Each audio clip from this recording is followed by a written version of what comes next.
আপনার নাম? সোনারা বিবি। আচ্ছা, আপনার স্বামীর নাম? বোরহান শেখ। বোরহান শেখ।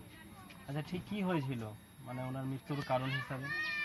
বাইরে কাজ করতে গিয়েছিল, তার জন্য মাথাতে হ্যাঁ। রক্ত চেপে গিয়েছিল, নাক দিয়ে রক্ত ঝরছিল,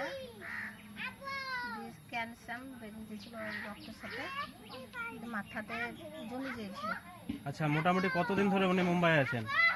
মোটামুটি 7 মাস। আচ্ছা, তার মধ্যে কোনোদিন বাড়ি আসা হয়নি? না, বাড়ি লকডাউনে বন্ধ হয়ে গিয়েছে, না এটা লকডাউনে আগে চলে আসতো। আচ্ছা, আসার চেষ্টা করলেও আসতে পারেননি না, রোজা লকডাউনের কারণে? এখানে রোজা থাকবে বলছিল, দিয়ে লকডাউনটা চলে এলো, দিয়ে আসতে না। আচ্ছা, ঠিক মৃত্যুর খবরটা কবে পেলেন? মৃত্যুর খবরটা কাল একটা শুনতে।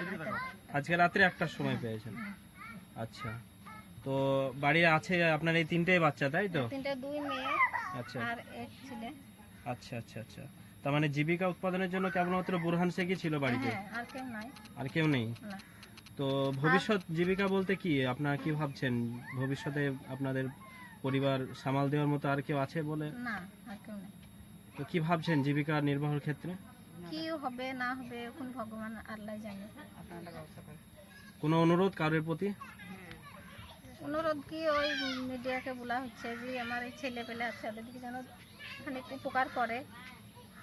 সরকারের প্রতি কোনো অনুরোধ? হ্যাঁ, সরকারকে বলা যাচ্ছে যে খানিক উপকার করে, আমার ছেলে পেলে আছে, দুটো মেয়ে আর এক ছেলে, বিয়ে সাথে দিতে হবে। আচ্ছা আচ্ছা, কোন ক্লাসে পড়ে ছেলেগুলো?